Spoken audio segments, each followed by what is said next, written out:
তো আমার স্টুডেন্টরা, আমার ছোটো ছোটো ভাই বোন, আশা করছি তোমরা ভগবানের কৃপায় সবাই ভালো রয়েছো।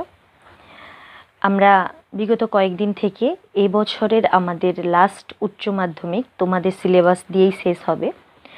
সেই উচ্চ মাধ্যমিকের সংস্কৃত সাবজেক্ট নিয়ে আমি আলোচনা করছি। আমি সোলাঙ্কি, তোমাদের দিদি বলো, ম্যাডাম বলো। আমি কিছুদিন ধরে তোমাদেরকে, আজ 3 বছরের মতো হলো আমি সংস্কৃত সাবজেক্ট নিয়ে তোমাদের সাথে আলোচনা করছি। যারা বিগত বছর আমার কাছ থেকে আমার অনলাইনের ক্লাস দেখেছে তারা অবশ্যই এখান থেকে উপকৃত হয়েছে। যদি তোমরা সেটা দেখতে চাও, আমার বিগত দিনের যে সাজেশানগুলো সেগুলো দেখে নিও। সে সাজেশান থেকে যদি তোমরা ভালো করে পারো, দেখতে পাবে আমি কিভাবে সাজেস্ট করেছিলাম, কতগুলো করে কোশ্চেন সাজেস্ট করেছিলাম, এবং তার উপরেও আরও কিভাবে কোনটার উপর বেশ দিয়েছিলাম এবং সেটা পরীক্ষাতে এসছে, ভালোভাবে দেখতে পাবে। আমার এখানেই কিন্তু সমস্ত ব্যাকরণ যেগুলো পড়ে 10 থেকে 12টা 15টা করে দেওয়া হয়, তার ভেতরেই কিন্তু সমস্ত ব্যাকরণ পড়ে। এবছর তোমাদের লাস্ট সিলেবাস, এরপর থেকে নতুন সিলেবাস চলে আসছে। মানে এবছরের 11-এ যারা পড়বে তারা সেমিস্টার সিস্টেমে পড়বে। পরের বছর তারা 4টা সেমিস্টারে পরীক্ষা দেবে এবং উচ্চ মাধ্যমিক তাদের 4টা সেমিস্টার যুক্ত হবে। তোমাদের তার জন্য এবছর লাস্ট।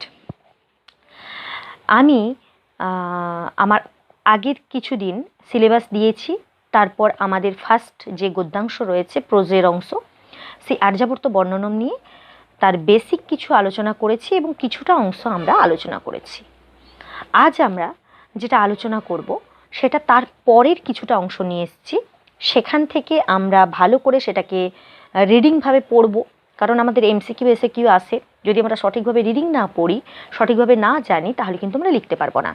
সেইটা রিডিং পড়ব এবং তার মানে জানবো, সাথে সাথে সেখান থেকে কি কি শর্ট কোশ্চেন হতে পারে, আমাদেরকে যে দিক থেকে বাজিয়ে এমসিকিউ এসএকিউ দিক না কেন, আমরা যাতে সঠিকভাবে লিখতে পারি, তার জন্য কিন্তু আমি পড়ানোর সাথে সাথে শর্ট কোশ্চেন কী কী আসে সেগুলো আমি বলে দিই। আর তোমরা যদি সঠিকভাবে যদি আমার ক্লাসগুলো অ্যাটেন্ড করো, তাহলে কিন্তু তোমাদের এমসিকিউ এসএকিউর কোনো রূপ কিন্তু বিকল্প তোমরা বাঁচতে হবে না বা কোথাও দেখতে হবে না। শুধু ভালো করে একটু আমার ক্লাসগুলোকে অ্যাটেন্ড করলেই চলবে।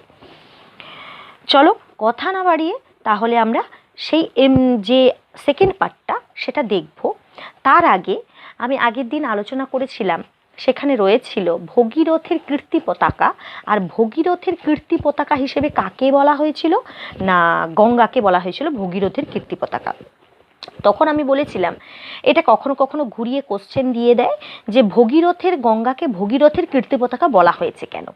এই ঘটনাটা ভগীরথকে বলা হয়েছে কীর্তি পতাকা গঙ্গাকে, এই ঘটনাটা আমরা কিন্তু আমাদের পরে একটা চ্যাপ্টার রয়েছে যেটা আমাদের পদ্যাংশ গঙ্গা স্তোত্রম, সেখানে কিন্তু আমাদের কোশ্চেনে পড়ে। আর এই আর্যাবর্ত বর্ণনামে কখনো স্বপ্ন দিয়ে দেয় এর পৌরাণিক কাহিনী। আমি বলেছিলাম তোমরা কমেন্ট করে যদি জানতে চাও তাহলে আমি কিন্তু তোমাদের গল্পটা বলবো, নাহলে বলবো না। তো আমার একজন ভাই মনে হচ্ছে ভাই, আমি দেখলাম, যাই হোক, আমরা একজন স্টুডেন্ট মোটামুটি আমাকে কমেন্ট করে বলেছে যে ম্যাডাম আমাকে গল্পটা বলুন, কাহিনীটা বলুন। তাই আমি প্রথমে সেই কাহিনীটা দিয়েই শুরু করছি। কাহিনীটা বলার পর আমরা আজকে সেকেন্ড যে চ্যাপ্টারটা রয়েছে সেটা আমরা দেখব। তো ভগীরথকে কেন বলা হচ্ছে, মানে গঙ্গার কীর্তি পতাকা কেন বলা হচ্ছে? ভগীরথ কে ছিলেন? রাজা। আমরা মৎস্য পুরাণে পাই যে এই ঘটনাটা, সেটা আমরা মৎস্য পুরাণে পাই। ইক্ষ্বাকু বংশীয় রাজা কে না, রামচন্দ্র ইক্ষ্বাকু বংশীয় রাজা। সেই ইক্ষ্বাকু বংশীয় রাজাদের পূর্বপুরুষ যে সগর বংশীয় রাজা ছিল, সেই সগর বংশীয় পঞ্চম পুরুষ হলো আমাদের এই ভগীরথ। আর এই ভগীরথ হচ্ছে দিলীপের পুত্র। সগর বংশীয় রাজাদের দিলীপের পুত্র হচ্ছে এই ভগীরথ। ইনাদের যারা পূর্বকৃত তারা কি করেছিলেন, কপিল মুনির অভিশাপে তারা কি হয়ে গেছিলেন, ভস্মীভূত হয়ে গেছিলেন। এবং তিনি কি করলেন, সংকল্প করলেন তার পূর্বপুরুষদের রক্ষা করবেন। কে না এই রাজা ভগীরথ। তিনি সেই হিসেবে কল্পনা করার পর তিনি কি করলেন না মহাদেবের উপাসনা করলেন। কেন মহাদেবের উপাসনা করলেন? কারণ গঙ্গা এতটাই তীব্র বেগে পর্বত থেকে পড়ে, যা পড়লে সমস্ত পৃথিবীকে ধুয়ে নিয়ে চলে যাবে।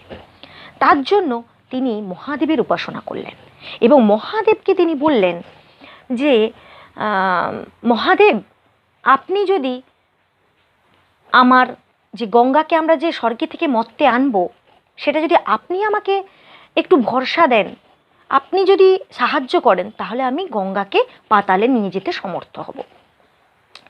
তো যেহেতু তিনি ধ্যান ধারণা করলেন, শিবকে উপাসনা করে শিবকে সন্তুষ্ট করলেন, শিব কি করলেন, মহাদেব কি করলেন না তাকে বললেন ঠিক আছে, আমি আমার মস্তকে গঙ্গাকে স্থান দেব।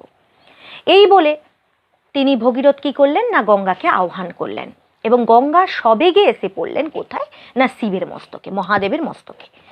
মহাদেব কি করলেন, তার জটা জুটোতে গঙ্গাকে ধারণ করলেন। কারণ এত তীব্র বেগ তো আমাদের প্রকৃতি তো নিতে পারবে না, যার জন্য গঙ্গাকে কি করলেন, ধারণ করলেন। তখন যখন এই গঙ্গাকে ধারণ করলেন মহাদেব, তখন কি হলো, তারপরে এবার তো ওকে তো ছাড়তে হবে, কিছুটা না ছাড়লে তো ভগীরথ তো নিয়ে যেতে পারবে না। কোথায় নিয়ে যেতে পারবে না না তার পাতালে নিয়ে যেতে পারবে না। তখন কি হলো, মহাদেব তিন তিন করে তিনটা মানে কি বলবো শাখা, তিনটা শাখাতে পূর্বে গঙ্গাকে দিলেন এবং তিনটা শাখাকে দিলেন পশ্চিমে। এই 3 3 6 আর একটা শাখা ছাড়লেন, যেই শাখাটা কি করলো না রাজা ভগীরথকে অনুসরণ করতে করতে চলল। আর সেই যে ভগীরথকে অনুসরণ করে করে গঙ্গা আমাদের মর্ত দিয়ে পাতালে গিয়েছিল এবং দিব্যরথের সাহায্যে এই ভগীরথ গঙ্গাকে নিয়ে গিয়েছিলেন পাতালে। আর সেই পাতালে গিয়ে সেই সগর বংশীয় রাজাদের যে ভস্য, সেই ভস্য অর্থাৎ ছাইয়ের উপর দিয়ে যখন গঙ্গা প্রবাহিত হয়ে যায়, তখন এই সগর বংশীয় যে রাজারা রয়েছেন তারা কি করেছিলেন না তারা মুক্ত হয়েছিলেন। যেহেতু এই ভগীরথের জন্যই গঙ্গা স্বর্গ থেকে আমাদের মর্ত থেকে পাতালে প্রবেশ করেছিলেন, যার জন্য এই ভগীরথ রাজাকে ভূপাল, তাই ভগীরথ রাজাকে বলা হয় যে তাঁর কীর্তির দ্বারা তিনি স্বর্গ থেকে মর্তে আনয়ন করেছিলেন গঙ্গাকে। তাই গঙ্গাকে বলা হয় ভগীরথের কীর্তি পতাকা। আশা করছি বুঝতে অসুবিধা নেই। যদি পরীক্ষা আসে অবশ্যই এভাবে লিখবে। এই কোশ্চেনটা কিন্তু আমরা বললাম আরও একটা জায়গায় পড়ে, যে জায়গাটা হচ্ছে তোমাদের গঙ্গা স্তোত্রম, আমাদের পদ্যাংশে আসবে। ঘটনাটা আমি আজকে বলে দিলাম। এই ঘটনা আরও একটা ঘটনা আছে এর ভেতর। সে ঘটনাটা কি না, এই গঙ্গা যখন সবেগে ওই ভগীরথকে অনুসরণ করে যাবেন, তখন তিনি কিন্তু জহ্নুমুনির আশ্রমকে ভাসিয়ে নিয়ে যাবেন। জহ্নুমুনি তখন রেগে যাবেন এবং রেগে গিয়ে তিনি কি করবেন না তিনি তাকে পান করে নেবেন, ওই গঙ্গাকে পান করে নেবেন। কিন্তু গঙ্গাকে যদি পান করে নেন, তখন তো ভগীরথের যে বংশধর আছে তারা তো পাতালে পৌঁছাবে না, আর তারা তো তাহলে কখনোই তো মুক্তি পাবে না। এই হিসেবে তিনি জহ্নুমুনিকে আবার সন্তুষ্ট করবেন। কে না এই ভগীরথ রাজা। সেই ভগীরথ রাজা যখন জহ্নুমুনিকে সন্তুষ্ট করবেন, তখন জহ্নুমুনি কি করবেন না তার এই গঙ্গাকে কি করবেন না তার কান দিয়ে তাকে মুক্ত করবেন, গঙ্গাকে মুক্ত করবেন। এবার এখানে বলা হয় গঙ্গাকে কান দিয়ে মুক্ত করেছে, কোথাও বলা হচ্ছে, আবার কোথাও বলছে তার জঙ্ঘা দেশ থেকে তিনি কি করছেন না গঙ্গাকে মুক্ত করেছেন। এই জন্য গঙ্গার আরেক নাম হচ্ছে জাহ্নবী, কারণ গঙ্গা জহ্নুমুনির থেকে সৃষ্টি হচ্ছে তাকে পান করার পর। এই জন্য গঙ্গার আরেক নাম হয়ে যাবে জাহ্নবী। এটাও তোমাদেরকে আমি ঘটনাটা বলে দিলাম, কারণ আমাদের কিন্তু গঙ্গা স্তোত্রমে লাগবে। তখন আমি না বললেও এখন আমি বলে দিলাম। অতএব তোমাদের আশা করি বুঝতে অসুবিধা নেই। ওখান থেকে আবার গঙ্গাকে নিয়ে তিনি কি করেছিলেন, দিব্যরথে করে গিয়েছিলেন কোথায়, পাতালে। সেখানে গিয়ে তিনি তার বংশধরদের উদ্ধার করেছিলেন। এই হচ্ছে আমাদের পুরো ঘটনাটা। আশা করছি তোমাদের বুঝতে কোনো অসুবিধা থাকলো না, এবং পরীক্ষায় পড়লে অবশ্যই গল্পের আকারে লিখবে, এটা গল্পের আকারেই লিখতে হবে। এবার চলো তাহলে আমরা আমাদের আজকের যে ক্লাসটা, টেক্সটটা, সেকেন্ড চ্যাপ্টারটা মানে সেকেন্ড পার্টটা আর্যাবর্ত বর্ণনামের, সেগুলো আমরা দেখে নিই। চলো কি বলেছে তাহলে দেখো। যস্মিন অনবরত ধর্ম কর্ম উপদেশ শান্ত সমস্ত ব্যাধি ব্যতিকরাহা পুরুষায়ুষ জীবিন্যঃ সকল সংসার সুখ ভাজঃ প্রজাহা তথা হি স্ফোট প্রবাদ বৈয়াকরণেষু গ্রহ সংক্রান্তি জ্যোতিঃ শাস্ত্রেষু ভূত বিকারবাদঃ সাংখ্যেষু। কি বলেছে দেখো, যস্মিন অনবরত, যেখানে অনবরত অর্থাৎ সর্বদা, ধর্ম কর্ম উপদেশ শান্ত সমস্ত ব্যাধি ব্যতিকরা, ধর্ম কর্ম উপদেশ, যে যার কর্ম করা অর্থাৎ যার যা কাজ, যার যা ধর্ম, যারা উপদেশ প্রদান করে তারা উপদেশের দ্বারা শান্ত সমস্ত ব্যাধি ব্যতিকরা, সমস্ত ব্যাধি অর্থাৎ অসুখকে শান্ত করে আছে কিসের দ্বারা? যে যার ধর্ম, যে যার কর্ম, যে যার উপদেশ পালনের দ্বারা সমস্ত ব্যাধি ব্যতিকে কি করেছে? শান্ত করে রেখেছে। যেখানে পুরুষায়ুসহ জীবিন্ন, যেখানে মানুষগণের কি না, এই যে বেঁচে থাকা, পুরুষায়ুষ জীবিন্ন মানে একটা পুরুষ যতদিন তার সর্বশ্রেষ্ঠ কাল পর্যন্ত বেঁচে থাকতে পারে সেই কাল পর্যন্ত বেঁচে থাকে এখানের যারা রয়েছে তারা কে? পুরুষায়ুষ জীবিন্ন মানে 100 বৎসর পর্যন্ত বেঁচে থাকে যারা, তাদেরকে বলা হয় পুরুষায়ুষ জীবিন্ন। কেন? কারণ 100 বৎসর বেঁচে থাকা মানে সে সমস্ত সুখ, সমস্ত যা রয়েছে সমস্ত কিছু উপভোগ করবে, তার জন্য বলেছে পুরুষায়ুষ জীবিন্ন। 100 বৎসর পর্যন্ত বেঁচে থাকতে পারে। সকল সংসার সুখ ভাজ প্রজা, যেহেতু 100 বৎসর বাঁচবে তাই সে সংসারের সকল সুখকে গ্রহণ করতে পারবে। কে না? এই জায়গার প্রজারা। এই জায়গাটা কি? আগের দিন আমরা দেখেছি আর্যাবর্ত দেশ, সেই আর্যাবর্তের বাসীরা সমস্ত সংসারের সুখ মানে তারা ভোগ করে থাকে। কেন না? তারা 100 বৎসর বাঁচে। তথাহি সেই রূপ স্ফোট প্রবাদ বৈয়াকরণেষু, সেই রূপ স্ফোট প্রবাদ বৈয়াকরণেষু। আমরা আগে জেনেছিলাম আর্যাবর্ত বর্ণনামটা কি? শ্লেষ অলঙ্কারের দ্বারা রচিত, এবং শ্লেষ অলঙ্কারের দুটো করে মানে হয়। এখানে কি বলেছে? তথাহি, যেহেতু স্ফোট প্রবাদ বৈয়াকরণেষু, বৈয়াকরণ অর্থাৎ ব্যাকরণে স্ফোট প্রবাদ রয়েছে। স্ফোট প্রবাদ মানে কি? শব্দতত্ত্ব। ব্যাকরণে শব্দতত্ত্ব রয়েছে, কিন্তু তথাহি যেহেতু রয়েছে ব্যাকরণে, কিন্তু এই স্ফোট প্রবাদ মানে স্ফোট মানে কি? আরেকটা মানে কি? ফোঁড়া। ফোঁড়া জাতীয় অসুখ কিন্তু দেখা যায় না। কার মধ্যে দেখা যায় না? না, সবে শেষে বলেছে দেখো কোথায় দেখা যায় না, কার মধ্যে?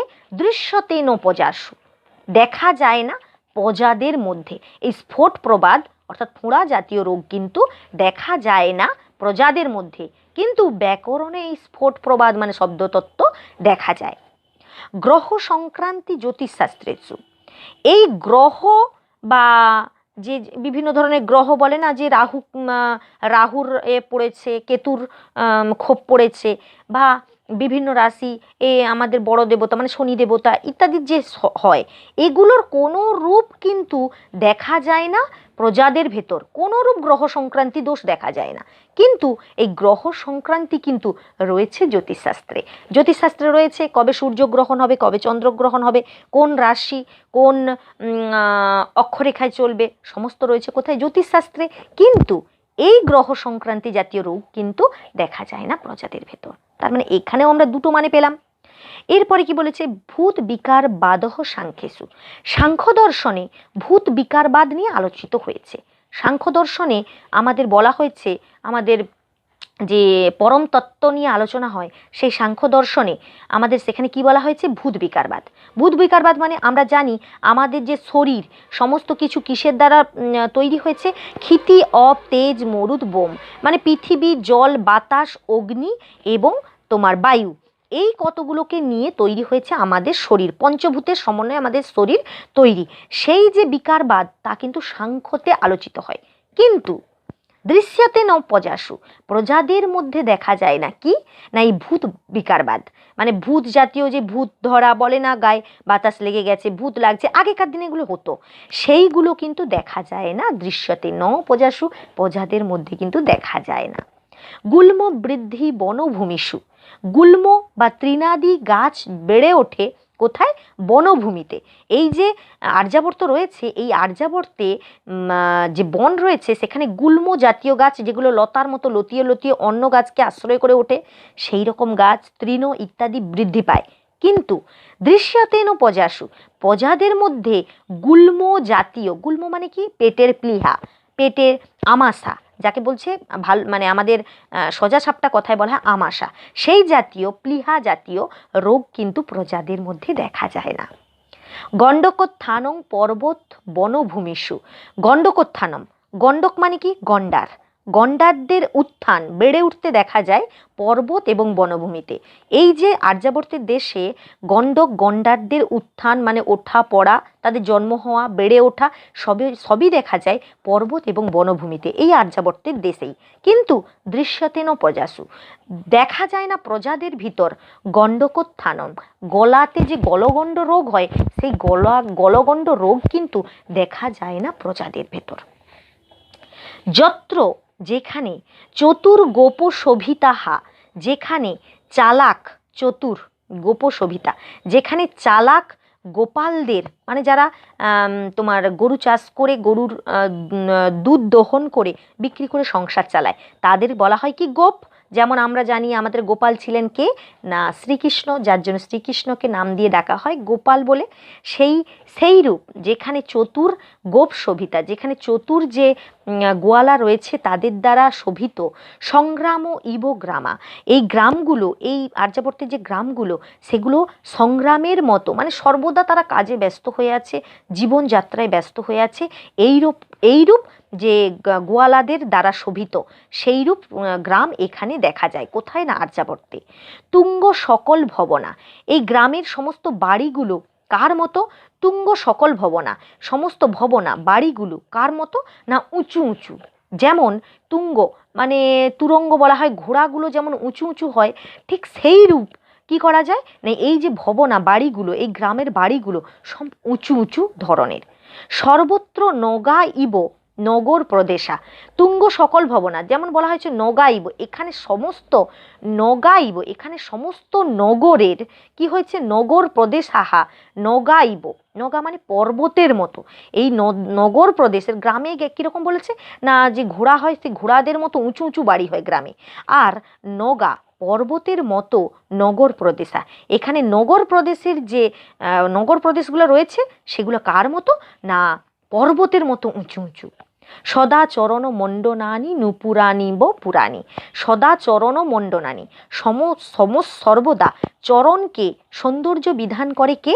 না নুপুরা মানে নুপুর সমস্ত চরণকে, মেয়েদের চরণ হোক, আগেকার দিনে ছেলেরাও নুপুর পরতো, আমরা দেখেছি শ্রীকৃষ্ণ পরে বা আগেকার দিনে সমস্ত দেবদেবীরা পরতেন, সেই নুপুর দ্বারা যেই নুপুর সর্বদা চরণ মানে পাকে শোভিত করে, ঠিক সেই রূপ ইব পুরাণী, এই নগরের পুরগুলো মানে বাড়িগুলো কিরকম করছে না উঁচু উঁচু এবং সেই নুপুরের মতো শোভা বর্ধন করছে। কার শোভা বর্ধন করছে?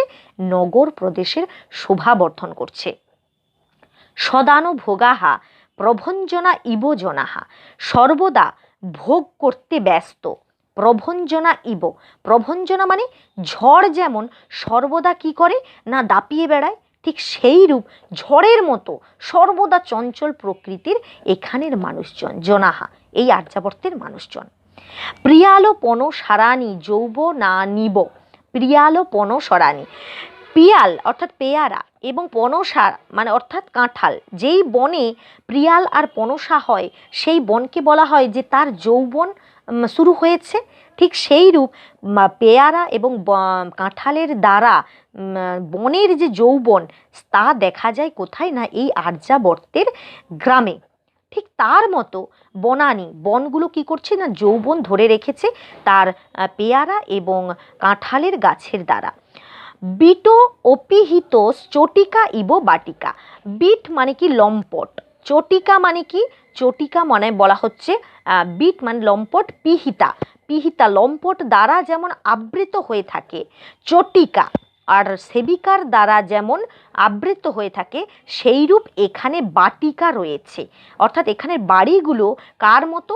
বিট অর্থাৎ লম্পট এবং যারা হচ্ছে চাকর দ্বারা ঘেরা হয়ে থাকে। যেমন একজন ব্যক্তির কাছে অনেকগুলো করে চাকর থাকে, আর যারা দেখতে সুন্দরী হয় তাদের কাছে লম্পট জাতীয় ব্যক্তিরা থাকে। সেই রূপ এখানের যে গাছপালাগুলো তারা কি করছে না, বাটিকা বাড়িটাকে এমনভাবে ঘিরে রেখেছে যেন মনে হচ্ছে তারা চটিকা এবং তারা অর্থাৎ সেবিকা এবং লম্পটের দ্বারা যেন আবৃত হয়ে আছে। নিবৃত্তি স্থানানি, এখানের যে নিবৃত্তি স্থানগুলো রয়েছে, নিবৃত্তি স্থান মানে কি? এখানের যে আমাদের আমরা যাকে বলছি এখনের দিনে যাত্রী বিশ্রামাগার, সেই বিশ্রামাগার আগেকার দিনে তো বাস, সাইকেল ইত্যাদি ইত্যাদি ছিল না, মানুষ পায়ে হেঁটেই সমস্ত জায়গায় যেতেন। এবং সেই পায়ে হেঁটে যাওয়ার সময় তারা কি করতেন না, কিছুটা টাইম তাদের গরম যখন লাগবে কিছুটা টাইম তাদেরকে একটু রেস্ট করতে হতো। সেই স্থানকে বলা হচ্ছে নিবৃত্ত স্থানানি। সেই নিবৃত্ত স্থানানিগুলো কেমন ছিল না, কলত্রাণী, সুকলত্রাণী, সুন্দর স্ত্রীদের দ্বারা, মানে তাদের নিজেদের স্ত্রী থাকলে যেমন সেবা প্রদান করত, সেই রূপ এখানের যে যাত্রী বিশ্রামাগারগুলো ছিল সেগুলো কি করছে না, সেইরূপ স্ত্রীদের দ্বারা যেন শোভিত। ইক্ষুক্ষেত্র, ইক্ষুক্ষেত্র সত্রাণী, এই নিবৃত্তি স্থানেই থাকতো ইক্ষুক্ষেত্র, যেখানে তারা পথ চলতে চলতে পথিকরা বিশ্রাম নেবে, সেখানে ইক্ষুক্ষেত্র অর্থাৎ আখের ক্ষেত ছিল। আর সেই আখের ক্ষেতের আখ ভেঙে রস নিবৃত্তি করাকে বলা হচ্ছে নিবৃত্তি স্থান। মানে তাদের, আমরা কি করি, কোথাও থেকে সেখানে জল কিনে খাচ্ছি, কিংবা এখন হয়েছে আমরা লস্যি ইত্যাদি ইত্যাদি খাচ্ছি, ঠিক সেখানে কি হতো না, ইক্ষুক্ষেত্র ছিল। সেই ইক্ষুক্ষেত্র থেকে তাদের যদি পানীয় খাবার ইচ্ছে হতো, তারা ইক্ষুক্ষেত্র থেকে আখ ভেঙে তারা কিন্তু খেতে খেতে তাদের তৃষ্ণা নিবৃত্ত করত। কপিত, কপিকুলো কুলিতা, কপিত মানে রেগে আছে এমন বানরদের দ্বারা আকুলিত, ভাঙা হয়েছে। কপিত কুপিত কপিকুলো আকুলিত, কপিকুলের দ্বারা মানে বানরদের দ্বারা। সর্বদা বানররা কি করে, বিভিন্ন ধরনের মারপিট, এটা সেটা গন্ডগোল করে, সবসময় কিচিরমিচির করতে থাকে।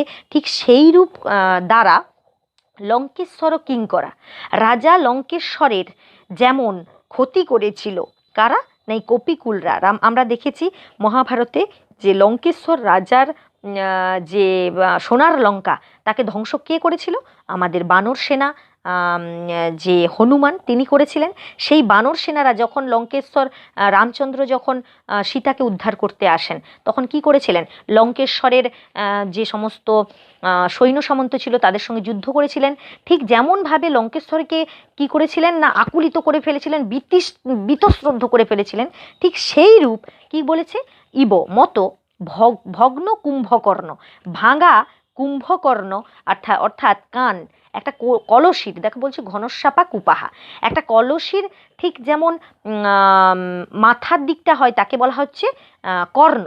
সেই কুম্ভের যে কর্ণ, সেই কর্ণকে কি করেছে না, এই কপিত, এই যে কপিকুল মানে বানরগণ, তারা নেচে নেচে কি করেছে, সেই হাঁড়ির যে কর্ণ রয়েছে তাকে ভেঙে ফেলেছে। আর কি করছে, ঘনশ্যাপা কূপা, এখানে যে কুয়াগুলি রয়েছে সেগুলো কিন্তু জলের দ্বারা পরিপূর্ণ, ঘনশ্যাপা জলের দ্বারা পরিপূর্ণ। এটাকে কার সঙ্গে তুলনা করা হয়েছে? এই ভগ্ন কুম্ভকর্ণ।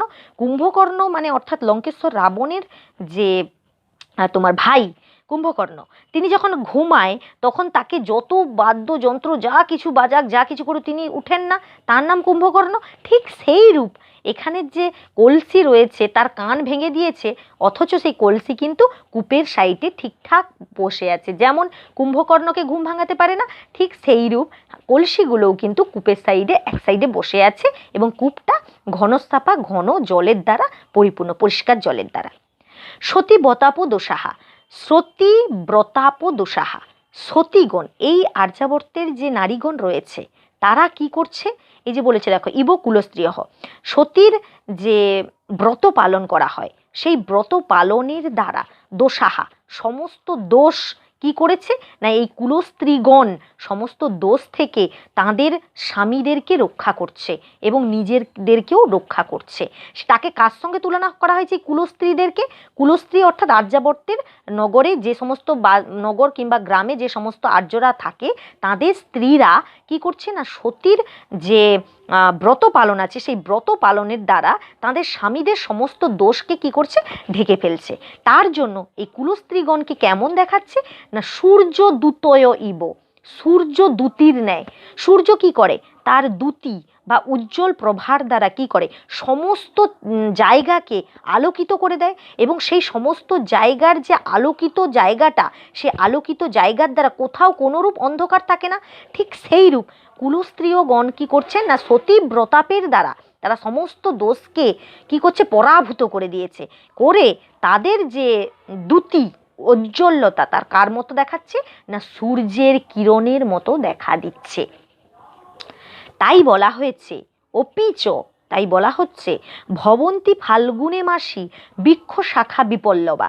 ভবন্তি হয় ফাল্গুনে মাসি, ফাল্গুন মাসে বৃক্ষ শাখা বিপল্লবা।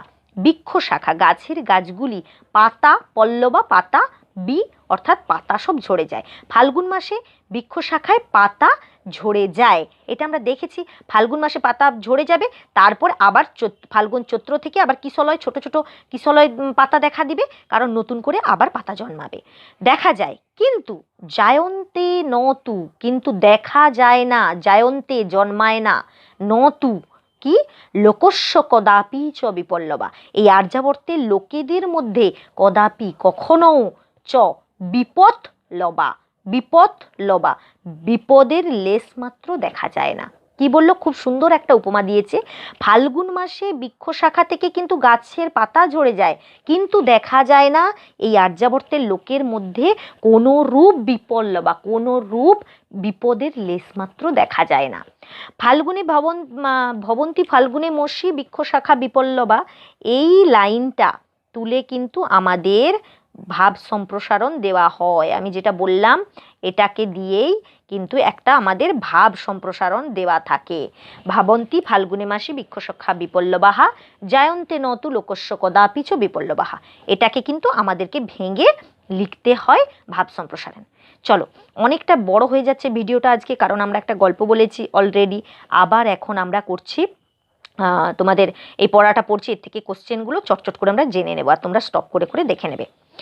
কি বলেছে এখান থেকে যা যা শর্ট কোশ্চেন হয় সেগুলো আমি বলে দিয়েছি। এখান থেকে যদি এমসিকিউ এসিকিউ দেয় তোমাদের কখনো ভুল হবে না, যার জন্য আমরা আজকে যা পড়েছি তার থেকে যা যা শর্ট কোশ্চেন হয় দেখে নেব। আর্যাবর্তের নগরবাসীদের কোনো ব্যাধি বা রোগ হয় না কেন? ওই যে বলেছে আর্যাবর্তের বাসীরা নিজেরা কি করে না সর্বদা নিজের নিজের যে ধর্ম আচরণ করে, নিজের নিজের কর্ম করে থাকে, দান দাক্ষিণার দ্বারা উপদেশের দ্বারা এখানে সমস্ত ব্যাধি অর্থাৎ রোগকে কি করা হয়েছে নমিত করা হয়েছে, মানে তা উপশম করা হয়েছে। এমন দান ধ্যান যে যার কর্ম যে যার কাজ যে যার ধর্ম যদি পালন করে থাকে তাহলে তাদের মধ্যে কোনোরূপ রোগ ব্যাধি আসছে না, তারা সবসময় যাগযজ্ঞাদি করছে, যার জন্য তাদের কোনোরূপ ব্যাধি বা রোগ হয় না। আর্যাবর্তের নগরবাসী কতদিন জীবিত থাকেন বা তাদের আয়ু কত? 100 বৎসর। পুরুষ আয়ুষ জীবিন্ন, মানে পুরুষ সমান পুরুষ প্রমাণ। আর্যাবর্তের নগরবাসীরা কতদিন জীবিত থাকেন? পুরুষ প্রমাণ পর্যন্ত জীবিত থাকেন। অথবা তোমরা লিখতে পারো 100 বৎসর, দুটো লিখতে পারো। এক লিখতে পারো 100 বৎসর, 100 বৎসর লিখতে পারো, অথবা লিখতে পারো পুরুষ প্রমাণ, পুরুষ প্রমাণ, পুরুষ প্রমাণ, এই দুটোর যে কোনো একটা লিখতে পারো, পুরুষ প্রমাণ অথবা 100 বৎসর। ব্যাধি কয় প্রকার ও কি কি? ব্যাধি 3 প্রকার। কি কি ব্যাধি? আধি ভৌতিক, আধ্যাত্মিক এবং দৈবিক। কি কি? জায়গা নেই এখানে লেখার মতো। দৈবিক, দৈবিক 2, আধি ভৌতিক, আধি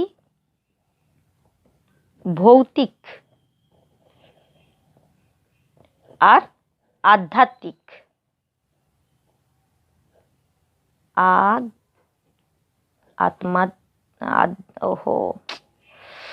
আধ্যাত্মিক তয়ময় হস্যইক, আধ্যাত্মিক আ ধৈর্যফলা আকার তয়মহাশয় ক। তাহলে দৈবিক, আধিভৌতিক এবং আধ্যাত্মিক, এই তিনটা হচ্ছে ব্যাধি। স্ফোট কথার অর্থ কি? আমরা স্ফোট কথার অর্থ দেখেছি। স্ফোট কথার অর্থ হচ্ছে শব্দ তত্ত্ব। ব্যাকরণে শব্দ তত্ত্ব বা শব্দ ব্রহ্ম, দুটোই যে কোনো একটা লিখতে পারো। গ্রহ সংক্রান্তি জ্যোতিষশাস্ত্রেষু, এই কথাটির অর্থ কি? গ্রহ সংক্রান্তি জ্যোতিষশাস্ত্রেষু কথাটির অর্থ হলো, আমাদের জ্যোতিষশাস্ত্রে গ্রহ অর্থাৎ কোন গ্রহ কোন পথে কোন অক্ষে বিচরণ করবে ইত্যাদি এক নম্বর অর্থ, সেটা হলো জ্যোতিষশাস্ত্র সম্পর্কে। দ্বিতীয় অর্থ হলো যে আর্যাবর্তের যে সমস্ত নগরবাসী রয়েছে তাদের মধ্যে কোনো রূপ গ্রহ সংক্রান্তি জাতীয় অসুখ দেখা যায় না। দুটো মানে, এক নম্বর হলো জ্যোতিষশাস্ত্রে গ্রহ সংক্রান্তি অর্থাৎ কোন রাশি কোন চক্রে অক্ষে বিচরণ করবে, কোন কখন রাশি সূর্যগ্রহণ হবে, কখন চন্দ্রগ্রহণ হবে। আর দ্বিতীয়ত হচ্ছে জ্যোতিষশাস্ত্রে যেমন এটা হয়, আর্যাবর্তের নগরবাসীদের মধ্যে গ্রহ সংক্রান্তি জাতীয় কোনো রূপ দেখা যায় না। দুটো অর্থ কিন্তু লিখতে হবে। সদাচরণ মণ্ডনানি নুপুরানিব পুরাণী, পুরগুলি কেমনভাবে শোভা পাচ্ছে? একই, এটারই মানে। পুরগুলো পায়ে যেমন নূপুর শোভা পায়, পায়ে যেমন নূপুর শোভা পায়, ঠিক সেইরূপ এইখানের নগরের বাড়িগুলো শোভা পাচ্ছে। তাহলে পায়ে যেমন নূপুর শোভা পায়, ঠিক সেইরূপ এখানের নগরের বাড়িগুলো শোভা পাচ্ছে। ভূত বিকার বাদহ সাংখ্যেষু, ভূত বিকারবাদ কি? সাংখ্য দর্শনে ভূত বিকারবাদ বলতে বোঝায় ক্ষিতি, অপ, তেজ, মরুদ, বোম এর সমন্বয়ে আমাদের যে শরীর কিংবা আমাদের যে সমস্ত কিছু তৈরি হয়েছে তার যে বিকারবাদ তা আলোচিত হয় সাংখ্য দর্শনে। কিন্তু এক নম্বর পয়েন্ট, দ্বিতীয় নম্বর পয়েন্ট, কিন্তু এই আর্যাবর্তবাসীদের মধ্যে কোনরূপ ভূত বিকার বাদের কোনরূপ উপদ্রব দেখা যায় না, ভূত বিকার ইত্যাদির কোনরূপ উপদ্রব দেখা যায় না। তাহলে আমি একটা বললাম, এটা আমাদের পাঁচটা পাওয়া যায়। কি কি? পাঁচটা ভূতের দ্বারা আমাদের কিন্তু শরীর গঠিত হয়। ক্ষিতি, অপ, তেজ, মরুত আর হচ্ছে ব্যোম। ক্ষিতি, অপ, তেজ, মরুত, ব্যোম, এই পাঁচটার দ্বারা কিন্তু আমাদের শরীর তৈরি হয়। সেই শরীর, এই পাঁচটা তত্ত্ব নিয়ে আলোচনা করা হয় কোথায়? না সাংখ্যশাস্ত্রে করা হয়। কিন্তু এই আর্যাবর্তের বাসীদের মধ্যে কোনো রূপ ভূত বিকার বাদাদি এই জাতীয় কোনো রূপ কি দেখা যায় না, না কোনো অসুখ বা কোনো কিছু দেখা যায় না। পরের কোশ্চেন, আর্যাবর্তের কুলো নারীগণ কেমন ছিল? আর্যাবর্তের কুলো নারীগণ কেমন ছিল? না সূর্য দ্যুতির ন্যায় ছিল। একটু এই লাস্টে আমরা পড়লাম, আর্যাবর্তের কুলো নারীগণ কেমন ছিল? না সূর্য দ্যুতির ন্যায় উজ্জ্বল ছিল। সূর্য দ্যুতির ন্যায় উজ্জ্বল ছিল।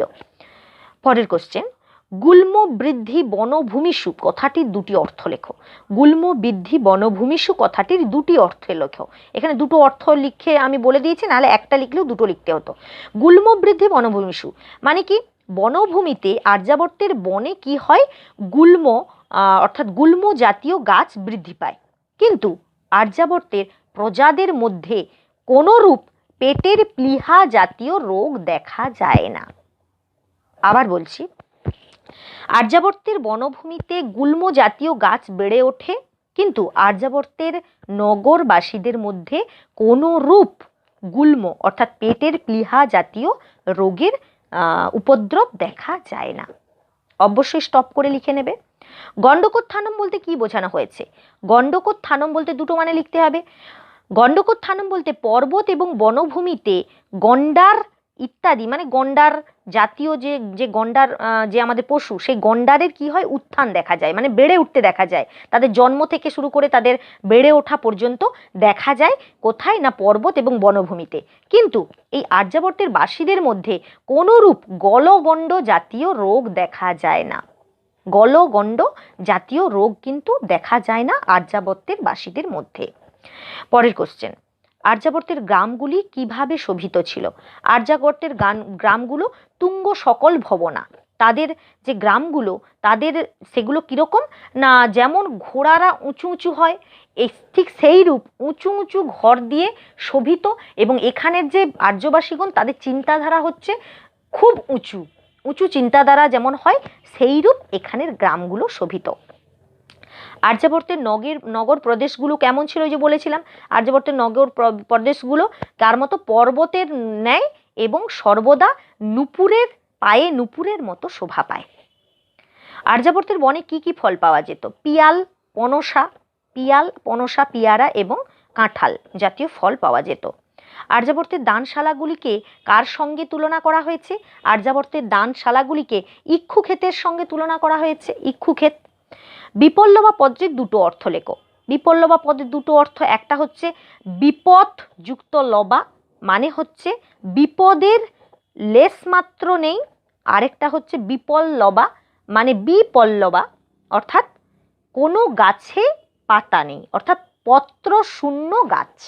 আবার বলছি, যুক্ত পল্লবা অর্থাৎ পত্র শূন্য গাছ, আরেকটা হচ্ছে বিপদ যুক্ত লবা মানে বিপদের কোনো লেশমাত্র নেই, অর্থাৎ এই আর্যাবর্তের বাসীদের মধ্যে কোনোরূপ বিপদের লেশ নেই। আর একটা হচ্ছে যে আর্যাবর্তের ফাল্গুন মাসে আর্যাবর্তের যে গাছগুলো রয়েছে তার থেকে পাতা শূন্য হয়ে যায়। এই হচ্ছে দুটো মানে। কুম্ভকর্ণ কথাটি কবি কি কি অর্থে ব্যবহার করেছেন? এক, করেছেন মহাভারতে কুম্ভকর্ণ লঙ্কেশ্বর রাবণের ভাই কুম্ভকর্ণ। দ্বিতীয় হচ্ছে কুম্ভকর্ণ অর্থাৎ কলসির কান ভাঙা। এটাই হচ্ছে দুটো অর্থে ব্যবহার করা হয়েছে। স্ফোটবাদ বলতে কি বোঝো? একটু আগেই বলেছি স্ফোটবাদ মানে কি। ব্যাকরণে স্ফোটবাদ হচ্ছে শব্দ ব্রহ্মতত্ত্ব, শব্দতত্ত্ব অথবা শব্দ ব্রহ্মতত্ত্ব। দ্বিতীয়টা কি, যেটা আমাদের আর্যাবর্তের ক্ষেত্রে, সেটা কি না, সেই আর্যাবর্তের ক্ষেত্রে হচ্ছে স্ফোট প্রবাদ, মানে হচ্ছে ফোঁড়া জাতীয় কোনোরূপ অসুখ আর্যাবর্তের বাসীদের মধ্যে দেখা যায় না।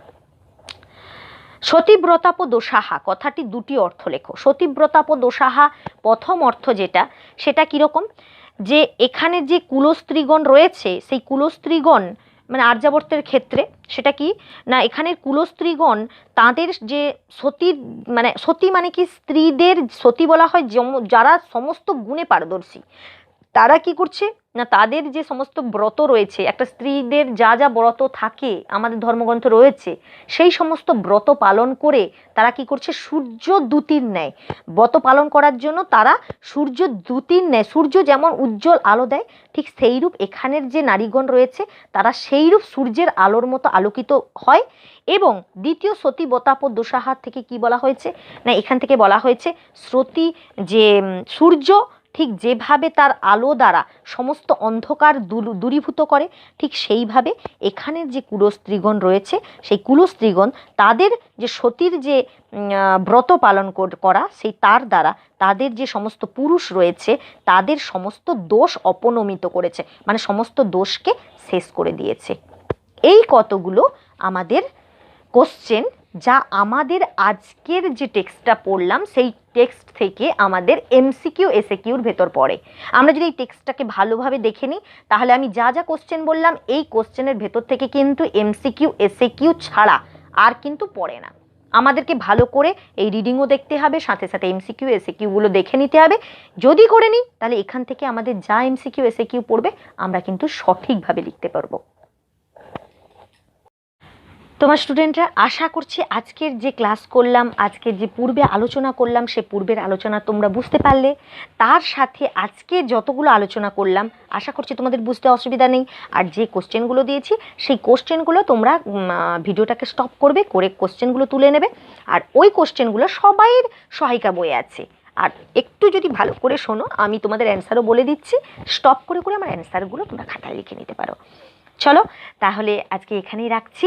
পরবর্তী সময় নতুন ভিডিও নিয়ে নতুন ক্লাস নিয়ে উপস্থিত হচ্ছি তোমাদের কাছে। যদি আমার ক্লাসটা সত্যিই তোমাদের ভালো লেগে থাকে তাহলে অবশ্যই আমার চ্যানেলটাকে লাইক করবে, বন্ধুদের সাথে শেয়ার করবে যাতে তারাও উপকৃত হয়। আর যারা নতুন এসেছো আমার ক্লাসটা যদি ভালো লাগে অবশ্যই আমার চ্যানেলটাকে সাবস্ক্রাইব করে রাখবে, তাহলে অবশ্যই আমি যখন যেই রূপ ভিডিও নিয়ে উপস্থিত হব সময় মতো সেগুলো নোটিফিকেশান আকারে পেয়ে যাবে এবং অবশ্যই এখান থেকে উপকৃত হবে। যারা 3 বছর পড়ছে তারা উপকৃত হয়েছে, আশা করছি তোমরাও উপকৃত হবে। অবশ্যই আমার চ্যানেলটাকে সাবস্ক্রাইব করে নেবে। আর যে ভাইরা যে বোনরা আমার সাবস্ক্রিপশান তুলে নিচ্ছ তাদের উদ্দেশ্যে বলবো, প্লিজ এটা করো না। আমি জানি তোমাদের হয়তো এই ক্লাসগুলো লাগবে না, যার জন্য হয়তো তোমরা করে নিচ্ছ, কিন্তু এটুকু তো অন্তত কমসে কম করতে পারো যে ম্যাডামের সাথে যুক্ত তো থাকতে পারো। ম্যাডামের সঙ্গে ভালো মন্দ, ম্যাডাম কোন বছর কি হচ্ছে, যদি এটা যুক্ত থাকতে পারো, পরবর্তী সময় তোমরা যখন তোমাদের মানে স্টুডেন্টদের পড়াবে, তোমরা যখন বড় হয়ে অন্য কাউকে ক্লাস করবে, তাহলে আমার এখান থেকে আমি যে সমস্ত আপডেট দেব, বিভিন্ন কিছু করব, সেগুলো তোমরা এখান থেকে পাবে। আর এখান থেকে পেয়ে অবশ্যই তোমরা তোমাদের উপকারী হবে। প্রত্যেক বছর নতুন সিলেবাস আসছে, নতুন সিলেবাস অনুযায়ী পড়াবো, অবশ্যই তোমরা এখান থেকে উপকৃত হবে। তাই বলবো যে অন্তত কমসে কম এখান থেকে বেরিয়ে গেল সাবস্ক্রিপশনটা তুলে নিও না। এবার যদি তারপরেও তোমাদের ভালো লেগে থাকে যে সাবস্ক্রিপশন তুলে নেওয়া দরকার আছে, ওকে, অবশ্যই তুলে নেবে, কাউকে আমার এখানে থাকতে হবে না। যতদিন দরকার পড়েছে ততদিন ম্যাডামের কাছে থাকো, আর যদি যতদিন না দরকার পড়বে তোমাদের, আমার সঙ্গে কোনো লিঙ্ক না রাখতে চাও, তোমরা আমাদের এখান থেকে বেরিয়ে যেতে পারো। ঠিক আছে, আজকে রাখলাম। যতক্ষণ না ফিরছি, সবাই ভালো থাকবে, সুস্থ থাকবে। ধন্যবাদ।